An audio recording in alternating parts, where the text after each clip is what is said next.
Como é bom rever alguns irmãos. Nós não ficamos muito tempo longe, né? Alguns foram viajar, e a viagem do taubatiano normalmente é para Ubatuba, não é?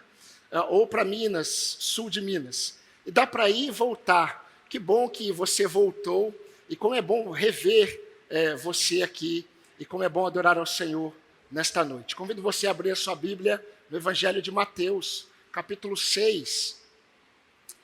Evangelho de Mateus, capítulo 6, vamos ler dos versículos 5 a 13.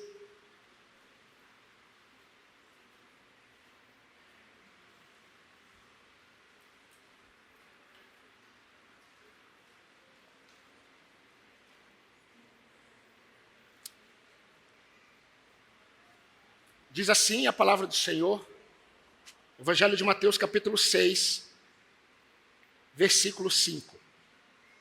E quando orarem, não sejam como os hipócritas, que gostam de orar em pé nas sinagogas e nos cantos das praças, para serem vistos pelos outros.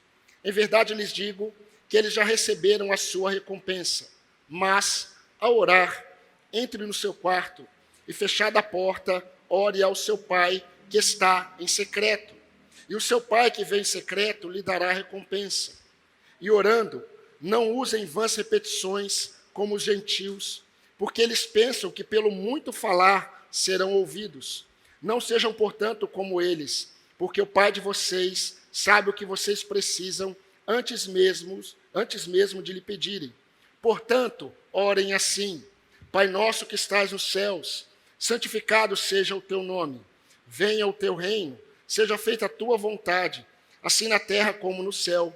O pão nosso de cada dia nos dá hoje, e perdoa-nos as nossas dívidas, assim como nós também perdoamos aos nossos devedores. E não nos deixes cair em tentação, mas livra-nos do mal, pois teu é o reino, o poder e a glória para sempre. Amém. Queridos, neste primeiro culto de 2024, um culto que marca o início para nós de um ano letivo, nós vamos meditar em duas dádivas que o Senhor ele entregou à sua igreja como privilégio para que possamos desenvolver uma espiritualidade saudável, uma espiritualidade conduzida pelo Espírito Santo de Deus, uma espiritualidade distante de religiosidade hipócrita. Nós vamos perceber, meus irmãos, que uma espiritualidade bíblica conduzida pelo Espírito Santo é aquela espiritualidade marcada por experiências com Deus. O crente é alguém que precisa ter diariamente experiências com Deus.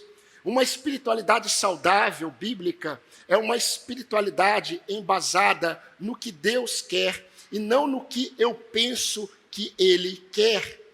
Uma espiritualidade saudável, bíblica, conduzida pelo Espírito Santo de Deus, também é uma espiritualidade que reflete a nossa caminhada amorosa e submissa a Deus, sem o fardo pesado da religiosidade pagã.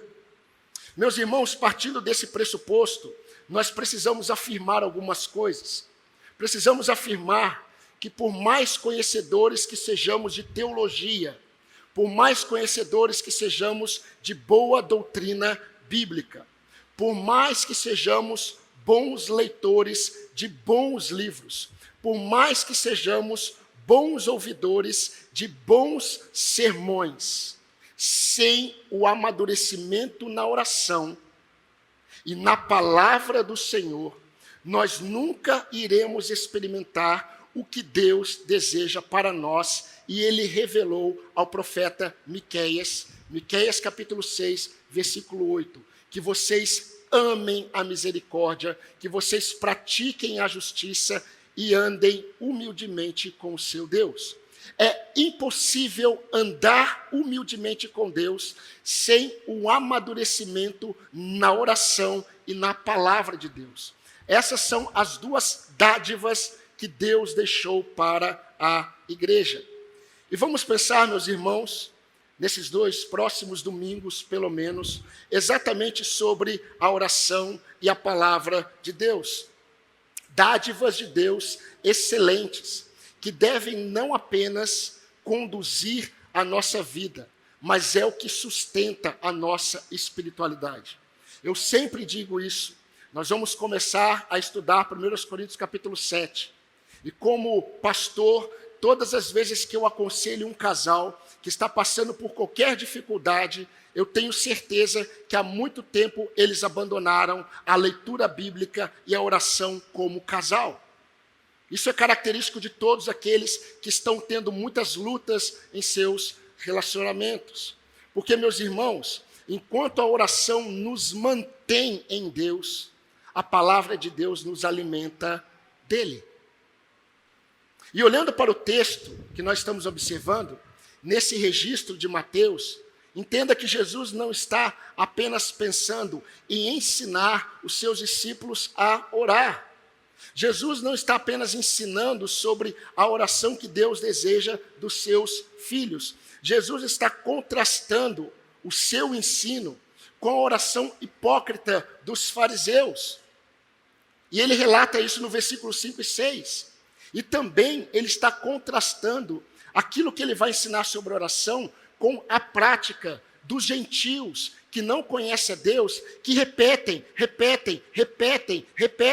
e que pelo muito repetir, acreditam que serão ouvidos aos olhos do Senhor.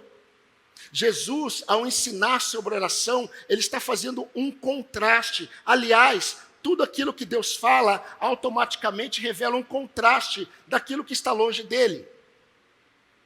No versículo 9, Jesus, ao dizer, portanto, orem assim, ele está mostrando claramente este contraste da oração hipócrita e vã, tanto dos fariseus, os líderes religiosos de Israel, como dos gentios que não conheciam a Deus. Quando ele diz, no versículo 8, não sejam, portanto, como eles. Jesus está mostrando essa diferença. Aqueles que fazem parte do reino, aqueles que são cidadãos do reino, eles não podem orar como aqueles que são religiosos. Eles não podem orar como aqueles que não conhecem a Deus, que repetem. Agora, olha que interessante, Lucas, ele registra este momento numa outra perspectiva, nos dá uma outra perspectiva do que está acontecendo. Lucas capítulo 11, versículo 1 e 2, ele registrou, Jesus estava orando em certo lugar, e quando terminou, um dos seus discípulos lhe pediu, Senhor, ensina-nos a orar, como também João ensinou os discípulos dele. Então Jesus respondeu, quando vocês orarem, digam, Pai, santificado seja o teu nome. Irmãos, além da lição principal que eu quero deixar para os irmãos nesta noite, eu vou fazer pelo menos 5 observações no decorrer da exposição. Preste atenção a essas observações, porque elas são muito importantes para destronar alguns pensamentos equivocados sobre a oração que Jesus ensina. E a primeira observação que eu quero destacar aos irmãos, nos ensina que não está nessa abordagem de Jesus a dúvida se o discípulo ele é alguém que ora ou não. Não existe essa dúvida, se o discípulo é alguém que ora ou não. Já existe o pressuposto que o discípulo é alguém que ora. Já existe esse pensamento. Jesus ele vai ensinar como orar. E é interessante porque quando nós observamos, a resposta de Jesus parte a partir de uma dúvida. Vem a partir de uma dúvida de um discípulo. Ele quer saber, Senhor, como nós oramos? Porque cada mestre ensina um jeito de orar. Os fariseus ensinam a orar de uma forma. Os líderes de qualquer seita ou religião, eles ensinam os seus discípulos a orarem. João Batista ensinou os seus discípulos a orar. Como que o Senhor nos ensina a orar? Já há o pressuposto que a oração faz parte do discípulo. Essa é a primeira observação. E no versículo 9, Jesus responde: vós orareis assim. Queridos, com certeza esse texto, a oração do Pai Nosso, é mais conhecida do que o Salmo 23, do que o Salmo 91, é mais conhecido do que João 3,16. Inclusive, os incrédulos, eles oram o Pai Nosso. Esses dias eu estava vendo um breve vídeo em que um cidadão, ele estava em um avião, em um voo, e ele estava gravando o voo, e de repente o piloto, ele falou que eles iriam passar por uma grande turbulência. E o piloto, eu creio que fazendo uma brincadeira, ele disse: iremos passar por uma turbulência, fiquem assentados, afivelem os seus cintos e vamos orar juntos o Pai Nosso. Pai Nosso que está nos céus. E o povo começou a ficar desesperado. Alguns riram. Ele fez uma brincadeira. Mas ele sabia que todo mundo sabe rezar, orar o Pai Nosso. Mas é interessante, irmãos, porque olhando para dentro de casa, olhando para o contexto evangélico, muito do que se lê, muito do que se estuda, muito do que se debate sobre oração, normalmente está voltado para as formas. Não está voltado para o âmago, o cerne, a essência da oração que glorifica a Deus. Nós ficamos presos no secundário quando nós deveríamos observar aquilo que é mais importante. Oração de joelhos? Oração de pé? No quarto de oração? No templo? No monte? Qual a intensidade da voz? Tem lágrimas? Quanto tempo eu gasto orando? Qual o melhor horário para orar? De madrugada? E assim nós definimos os homens e mulheres de oração. Na forma. Eu já disse aos irmãos que na Bíblia nós vemos orações poderosas em uma única frase, curta: Jesus, filho de Davi, tem compaixão de mim. E nós vemos também orações longas, maravilhosas, no livro dos Salmos. Mas será que é na forma como oramos que nós glorificamos mais a Deus? É certo que no versículo 5 ao 8, ao condenar as práticas religiosas dos hipócritas, dos fariseus, dos religiosos, Jesus ele fala de formas. Ele fala de oração nas sinagogas, ele fala de oração nas praças, ele fala de oração no quarto. Então Jesus ele vai dar orientação sobre a forma de se orar. Mas quando ele ensina os seus discípulos a orar, e ele começa a ensinar o Pai Nosso, meus irmãos, Jesus não está pensando em formato. Jesus não está pensando na forma. Jesus está pensando na essência da oração. Então Jesus, ele está querendo mostrar como os seus discípulos glorificam a Deus quando eles oram. Já sabemos muitas verdades importantes com relação à oração. Que a oração é sinônima de comunhão com Deus. Nós já sabemos disso. Nós já sabemos que uma vida de oração é uma vida de vigilância. Todo aquele que vigia é alguém que ora. E todo aquele que ora é aquele que vigia. Nós sabemos também que a oração é para o crente como o ar que ele respira. Como Spurgeon já dizia para a sua congregação: se você não orar, você morrerá. E é verdade. Nós também sabemos, irmãos, que nós precisamos desenvolver uma disciplina de oração. Nós sabemos disso.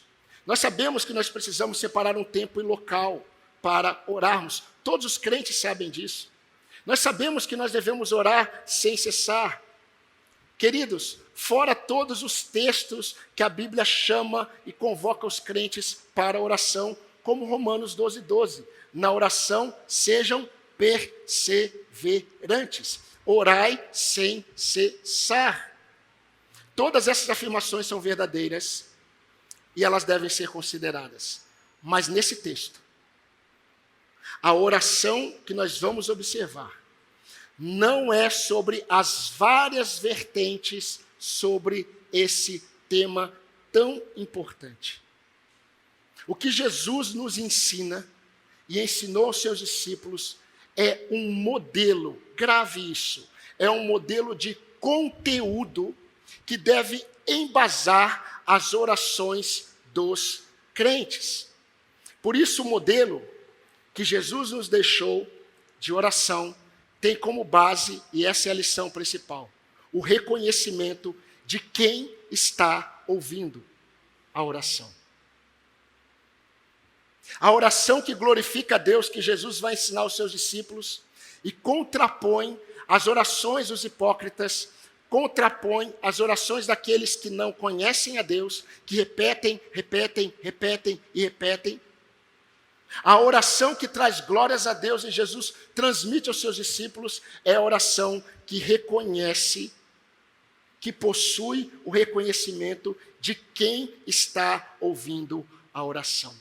No versículo 9, na parte A, Jesus disse: portanto, diferente dos fariseus, diferente dos gentios, diferente da oração hipócrita, diferente da oração vazia daqueles que não conhecem a Deus, portanto, vocês orarão assim: Pai nosso que está nos céus. Hoje nós vamos ficar só nessa expressão. Pai nosso que está nos céus. Meus irmãos, quando eu leio esse texto tão conhecido da igreja, eu imagino uma construção. A forma como Mateus ele escreve e ele expressa o que Jesus ensinou tem muito a ver com uma construção que tem a sua base, que tem o seu alicerce. E esse alicerce, essa base, vai sustentar as colunas que virão. E essas colunas que virão, elas vão sustentar o telhado, a cobertura dessa construção. E quando você analisa a forma como Jesus fala, Jesus ele começa com a base. E quando Jesus diz, vocês orarão assim, Pai nosso que estás nos céus, essa é a base. E ele vai terminar com a cobertura. Seja o teu reino, tua é a glória, teu é o reino, teu é o poder. Ele começa apontando para Deus na base e termina apontando para Deus na cobertura. E as colunas têm a ver com pedidos que os crentes devem fazer a Deus, que começam com Deus. Nós vamos perceber que pouco tem a ver com quem ora. A oração que glorifica a Deus tem o reconhecimento de quem ouve, não de quem fala. Isso é maravilhoso, irmãos. Agora, olha que interessante. Há uma harmonia entre o Antigo Testamento e o Novo Testamento. Em relação a um pensamento que está sustentado em todas as Escrituras. Que tudo deve ser para a glória de Deus. Isso é sustentado no Antigo, isso é sustentado no Novo. E olha que interessante.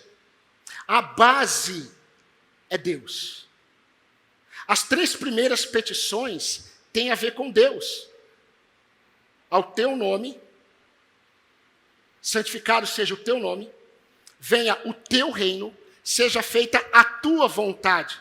As necessidades humanas, elas vêm depois. Pão, perdão dos pecados e livramento das tentações e do mal. E termina com a cobertura, porque teu é o reino. Os meus discípulos oram terminando dizendo assim, porque teu é o reino, teu é o poder, tua é a glória. E eles começam com a base dizendo assim, santificado seja o teu nome, venha o teu reino, seja feita a tua vontade. Segunda observação, a eficácia da oração não se vê na resposta, mas naquilo que nós cremos quando nós oramos. É o que cremos que exalta a Deus em nossa oração, como nós vimos hoje pela manhã, em Hebreus 11:6.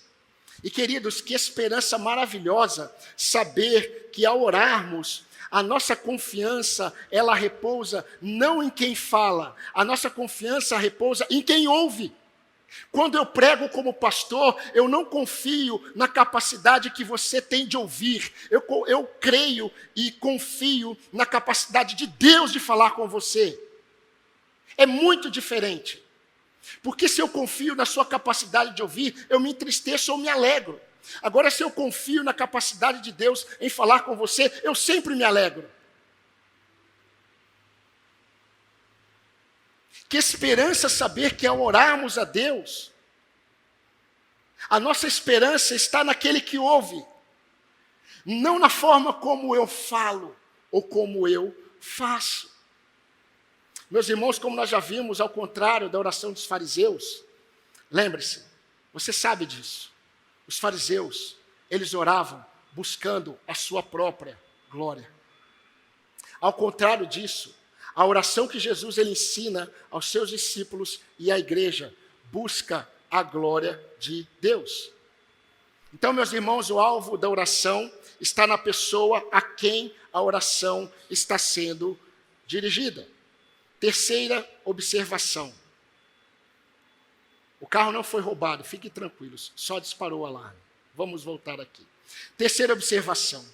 A essência da oração sempre voltará o nosso coração para a consciência sobre quem Deus é, para depois nos conduzir para aquilo que Deus pode fazer por nós. Eu vou repetir essa terceira observação.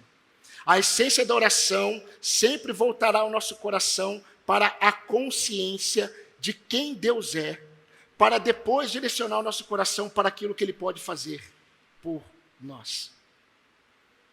Agora é muito importante, irmãos, o que Jesus quer que nós saibamos aqui. Jesus quer que os seus discípulos não apenas tenham essa consciência de que ao orar, eles estão buscando a glória de Deus. Jesus ele está preocupado em como os discípulos dele veem Deus. Vocês conseguiram entender? Jesus não está apenas contrastando a oração hipócrita, mostrando como nós devemos orar buscando a glória de Deus. É mais do que isso. Ele deseja que nós vejamos Deus da forma correta. Quem está recebendo a oração não é apenas o Deus Todo-Poderoso. Quem está recebendo a oração não é apenas o Deus Santo. Quem está recebendo a oração não é apenas o Deus que sabe todas as coisas, como um Deus onisciente. O Deus que ouve a oração dos seus filhos, Ele é pessoal, Ele é também presente e Ele é atento ao clamor do seu povo. Pedro, ele vai fazer menção de um salmo e ele vai falar desse salmo para os irmãos que estão sendo perseguidos. E ele diz, Salmo 34:15, os olhos do Senhor estão sobre os justos e os seus ouvidos atentos ao seu clamor.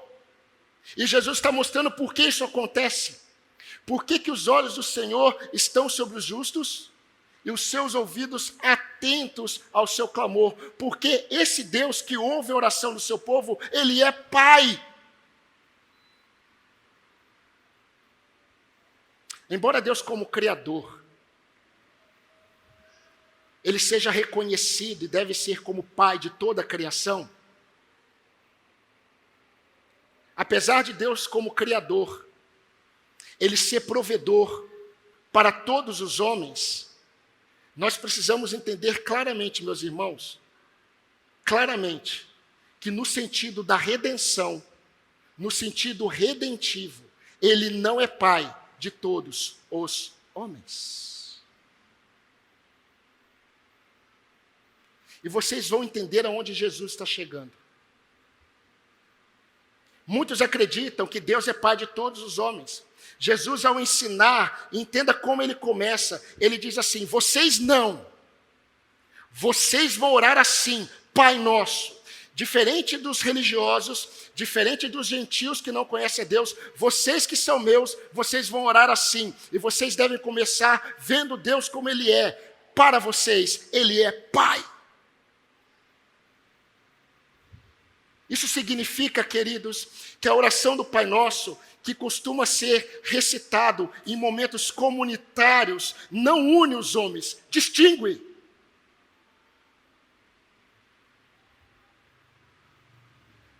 A oração do Pai Nosso, que costuma ser usado em momentos comunitários, vamos orar o Pai Nosso, não une os homens, distingue os homens. Porque quando Deus ensinou os seus discípulos a orar em Cristo, Ele falou àqueles que são dele.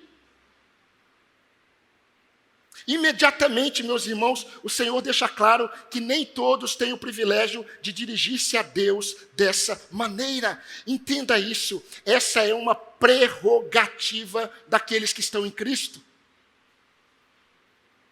Subtende-se, então, que ao ensinar a chamada e conhecida oração do Pai Nosso, Jesus não está pensando naqueles que acreditam que são filhos de Deus. Jesus, ao ensinar a oração do Pai Nosso, Ele está pensando naqueles que foram feitos filhos de Deus. E porque vocês são filhos, disse Paulo, Deus enviou o Espírito de seu Filho ao nosso coração, e esse Espírito clama, Abba, Pai. Somente para aqueles que receberam o Espírito de Cristo, podem dizer, Abba, Pai. Meus irmãos, os discípulos ouviam os fariseus orando. Eles viam, eles ouviam os gentios orando aos seus deuses. E quando Jesus os ensina, Jesus quer que os seus discípulos vejam Deus como Pai. E eu não sei você, a forma como você crê, eu creio que seja como eu. Um dos maiores milagres da conversão, segundo João, é que Deus nos deu o poder de sermos feitos filhos de Deus. João capítulo 1, versículo 12. E você pode ler em qualquer versão bíblica. Qualquer versão bíblica. Um dos maiores milagres que nós recebemos da parte de Deus é sermos feitos filhos de Deus. Antes nós éramos, segundo Paulo, filhos da desobediência. Nós éramos filhos da ira. Em Cristo nós somos feitos filhos de Deus. E queridos, Ele nos trata como Pai. Agora, não pai pecador, que fala em tantos momentos da sua paternidade. Eu me deparo com irmãos que dizem assim, pastor, eu tenho dificuldade de enxergar Deus como Pai, pela minha experiência que eu tive com o Pai. O homem não é referencial de paternidade, Deus é. Eu não posso olhar a experiência de paternidade que eu tive e olhar para Deus. Eu olho para Deus, Ele é o modelo de paternidade. Apesar dos exemplos que nós temos. Porque os pais, por mais piedosos que sejam, são pecadores. Quarta observação, não compare a paternidade de um homem pecador, por melhor que seja, com a paternidade de Deus. Deus é o referencial de paternidade e não o homem. Quando nós não temos essa perspectiva, queridos, ao orarmos ao Senhor, nós não vamos enxergá-lo da forma como Ele deseja. Eu sei que muitos aqui já dormiram enquanto o pastor prega. E eu não estou preocupado. Teve uma irmã que falou assim, pastor, eu não estava dormindo quando você falou, eu estava orando. E eu falo assim, fique em paz, irmão. Fique tranquilo. Talvez você esteja só orando, mas você ora bastante assim, né? Mas alguém aqui já dormiu orando? Perguntaram certa vez para Charles Spurgeon: pastor, é pecado dormir enquanto eu estou orando? Ele disse assim: você conhece algum pai que ficou muito bravo porque ele estava conversando com o seu filho e o seu filho dormiu no colo dele? Agora, há um porém. Se eu deixo o pior do meu tempo e das minhas energias para o meu momento de oração, aí tem a ver com o meu desprezo. Mas se eu tenho separado, eu estou naquele tempo com Deus e de repente eu durmo, louvado seja o nome do Senhor, que é a melhor coisa do que dormir orando? Antes eu falava assim: Deus, me dê oportunidade de morrer pregando. E hoje eu falo não, porque isso vai assustar os meus irmãos. Deixa eu ir embora para casa, dormir, não sei, do jeito que o senhor quiser. Mas não na hora que eu estiver pregando. Imagina as crianças. E eu creio que o senhor ouviu esse meu pedido. Eu creio que isso não vai acontecer. Mas, meus irmãos, será que Jesus ele quer ensinar sobre a intimidade de um filho com o pai? Porque a expressão aramaica e depois grega para Abba, pai, é papaizinho. Mas será que Jesus ele quer ensinar sobre a intimidade que um filho tem com o pai ao orarmos a Deus? Não, 1000 vezes não. Sabe por quê? Jesus é um hebreu. O hebreu, ele não vê o pai dessa forma. O hebreu, ele vê o pai como autoridade e governo. Ao mesmo tempo que ele tem acesso a um pai amoroso que cuida. Eu sei que tem muitos crentes demonstrando uma intimidade com Deus, chamam Deus de diversas formas. Tome cuidado. Porque às vezes aquilo que é tido por intimidade tem mais a ver com irreverência, por não conhecer Deus, do que qualquer outra coisa. Mas Jesus ele acrescenta: Pai nosso que está nos céus. Isso significa, queridos, eu já vou para as aplicações, isso significa que Deus, ele não é apenas um meu pai. Significa que Deus é pai também de outros meus irmãos. Vocês orarão assim: Pai nosso.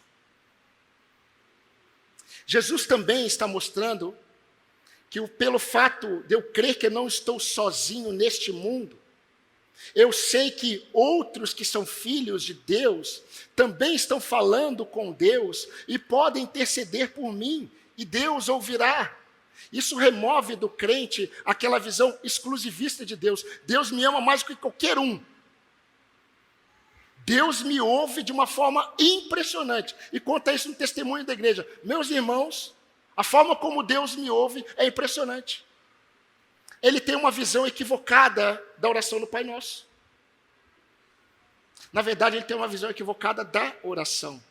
Mas principalmente, irmãos, o que Deus em Cristo está ensinando é que o Deus que está ouvindo a minha oração, ele está acima de mim. Esse Pai que eu tenho acesso, que cuida, que ouve atentamente ao meu clamor, ele está nos céus. A terra me limita. Ele está nos céus, eu não estou nos céus. A Bíblia diz que ele está acima dos céus. E Jesus ensina isso. Orem assim, essa é a base. Pai nosso que está nos céus. Ele não está onde você está. O que ele vê é mais amplo, o que ele vê é mais pleno, o que ele vê é mais assertivo, o que ele vê é mais ilimitado do que eu que estou na terra. Vocês percebem, irmãos?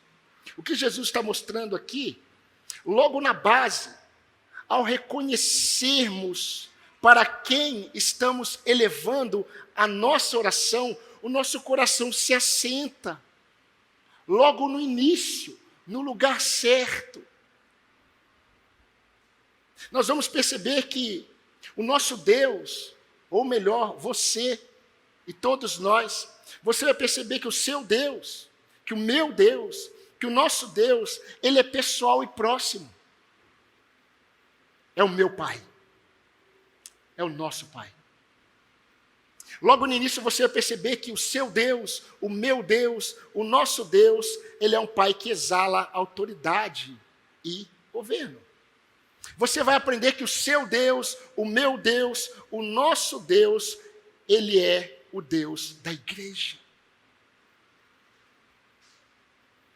O meu Deus sabe muito mais do que eu, porque Ele está nos céus e eu na terra. Que bênção. Além de tudo isso, o autor de Hebreus nos diz que nós temos à direita de Deus Pai um sumo sacerdote que se compadece das nossas fraquezas. Aos Romanos, Paulo diz que o Espírito Santo de Deus, que em nós habita, ele intercede por nós com gemidos inexprimíveis. Querido, se a base é o reconhecimento de quem está ouvindo a nossa oração, a primeira coluna que sustenta a oração tem a ver com desejos corretos. Mas é um desejo tão intenso que se torna um pedido a Deus. E é muito interessante. As 3 primeiras colunas, como eu disse, revelam o desejo de que Deus seja engrandecido. Eu não vou explicar para os irmãos tudo, mas eu vou mostrar para os irmãos como Jesus ele desenvolve.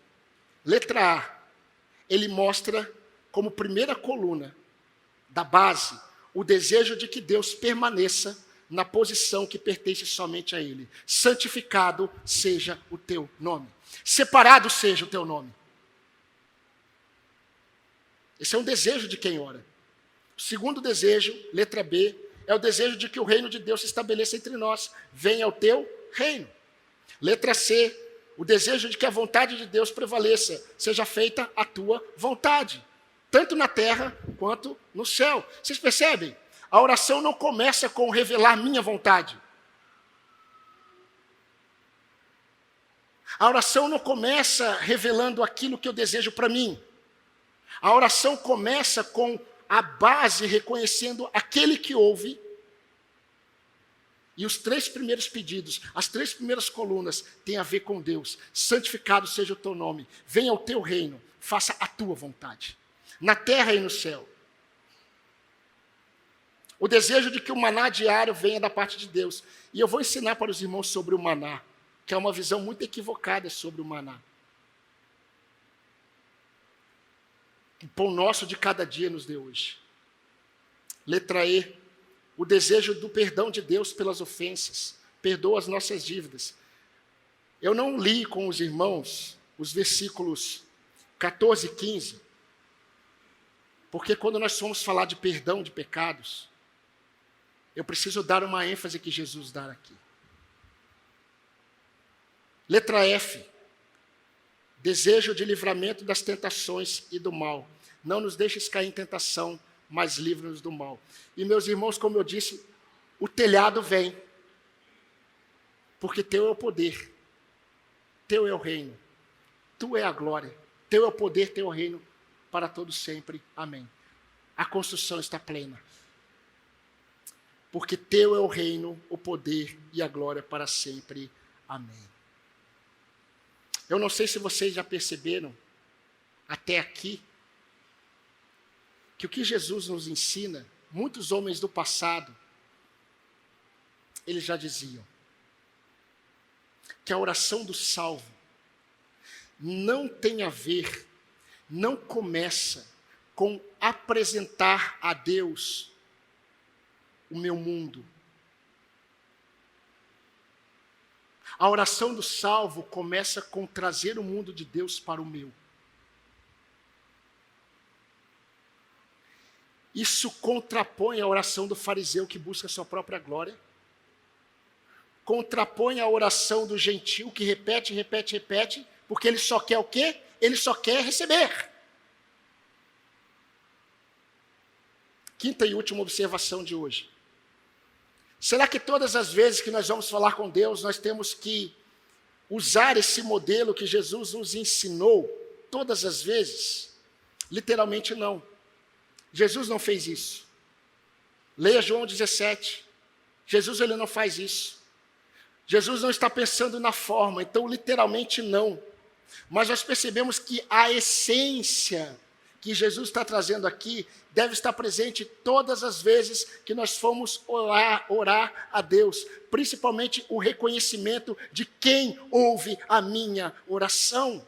Isso tem que estar presente em todos os momentos.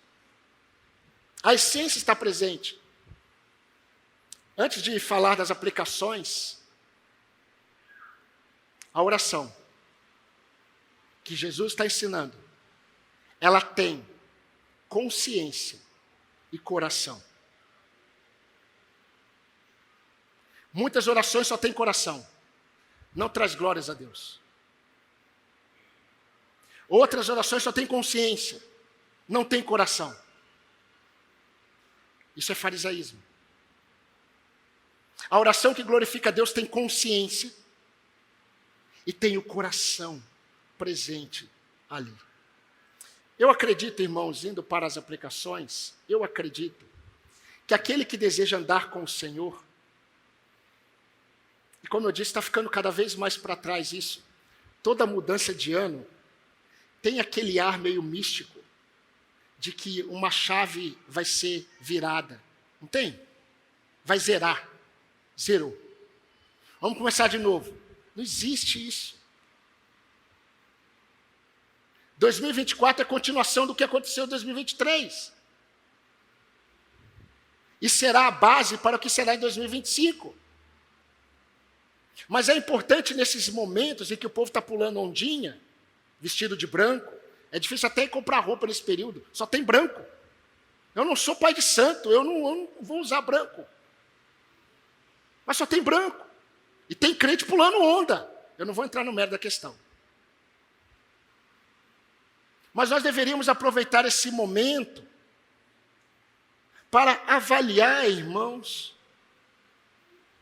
aquilo que de fato move o crente. Eu creio que todo cristão que ama a Deus, ele deseja a cada ano crescer, sabe em quê?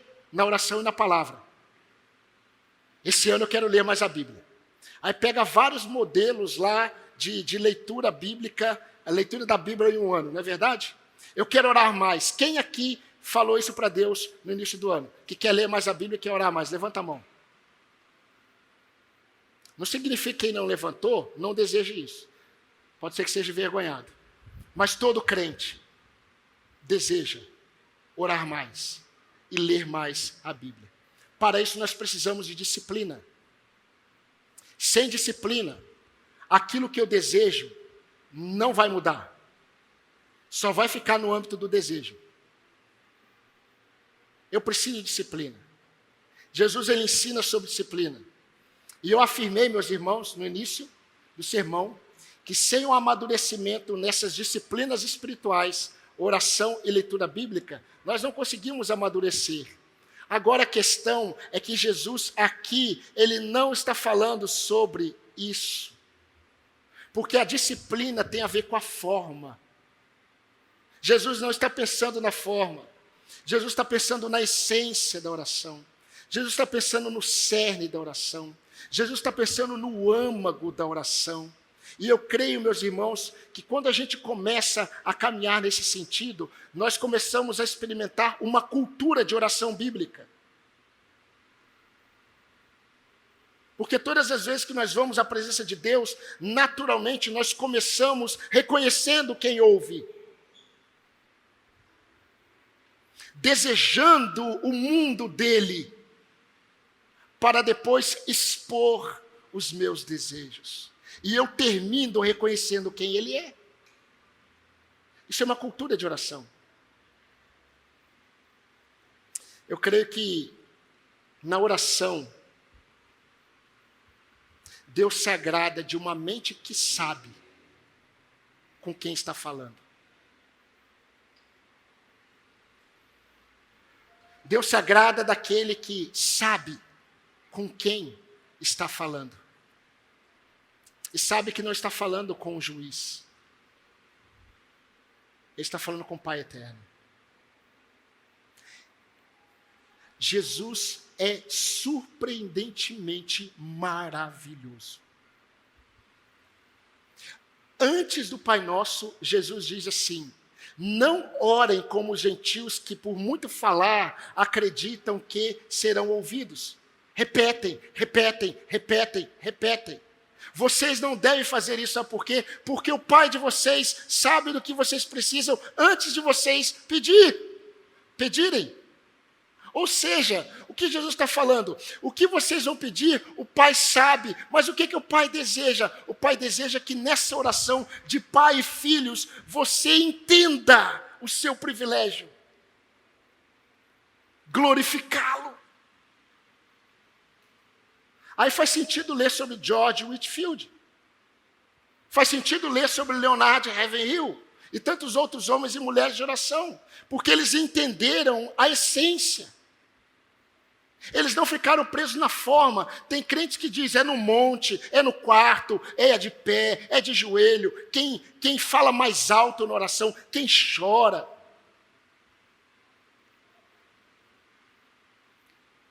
Que bênção orar de madrugada, mas não por causa da madrugada. Que bênção orar no silêncio. Você não é mais espiritual, meu irmão, porque você ora de madrugada. Eu não sou mais espiritual porque eu levanto 4 horas da manhã para estudar a Bíblia. Eu sou privilegiado. Não é a forma, é a essência. Com quem eu vou falar?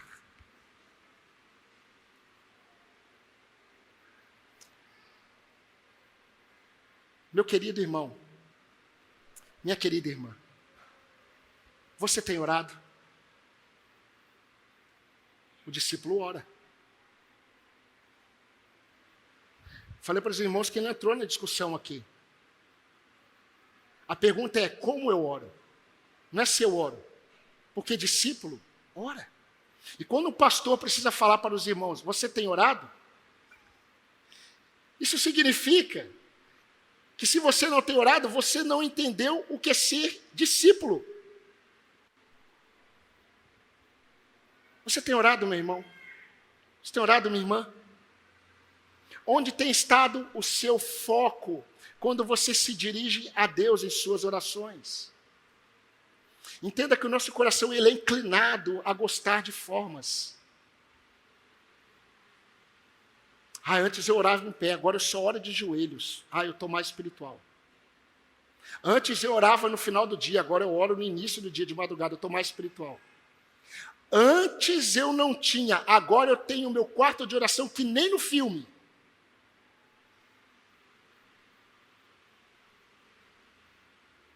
Jesus vai falar de formas, entre no quarto. Mas sabe qual o motivo de Jesus falar, entra no quarto para orar? É porque no quarto ninguém te vê, só o Pai.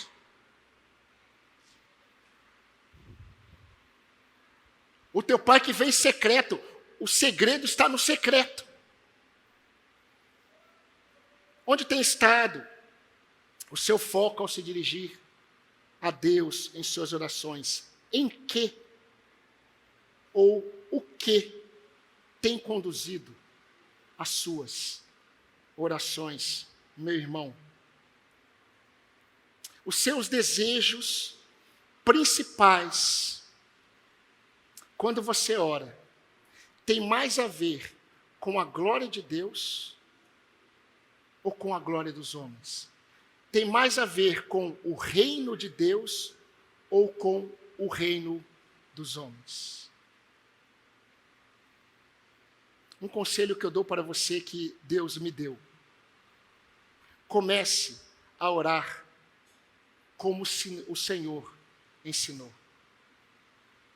Eu falei para os irmãos ano passado que esse ano nós vamos bater as estacas da fé. Precisamos amadurecer naquilo que nós já temos, a começar pela oração. Devemos orar como Cristo deseja que oremos. Não como os fariseus. Sem coração. Só com conhecimento. mas também não como os gentios, que só coração, sem conhecimento de Deus. Nós devemos orar com consciência e coração. O nosso objetivo principal é entrar nas orações reconhecendo quem está ouvindo. É tempo de termos aperfeiçoamento na maneira como nós oramos, na maneira como nós lemos a Bíblia, mas na verdade é na maneira como nós caminhamos com o nosso Deus. A minha oração, irmãos, não tem a ver comigo. A minha oração tem a ver com Deus. A minha oração, ela tem que estar recheado desta consciência de que a minha paz, a minha alegria, a minha fé repousa em quem está ouvindo. Ele não é distante. Ele é Pai. E os seus olhos estão atentos para ouvir o meu e o seu clamor. E sabe o que acontece? Quando nós oramos dessa forma, na oração encontramos calma. Porque a oração que traz mais glórias a Deus, que traz o reino de Deus para o meu reino, muda o estado da minha alma. Orar de forma religiosa não altera o estado da minha alma. Por isso que falar com Deus é um privilégio. Orar a Deus faz bem à alma. Quando eu digo para os irmãos, eu fui num lugar maravilhoso, lindo. Eu vou mostrar a imagem para os irmãos. Os irmãos olham e falam assim: pastor, que maravilhoso, que lindo. Eu falo: não, você não entendeu. Você só vai entender quando você for. Se eu disser para os irmãos, é maravilhoso andar com Deus em oração. Vocês podem dizer assim: é verdade, pastor, eu imagino, a Bíblia diz. Eu falo: não, você tem que experimentar. Quanto mais você ora, mais desejo você terá de orar. Quanto menos você ora, menos desejo você terá de orar. O meu desejo é que o Espírito Santo, que intercede por nós, com gemidos inexprimíveis, continue a nos aperfeiçoar, aperfeiçoando a nossa consciência e o nosso coração em relação à oração. Amém, irmãos? Amém.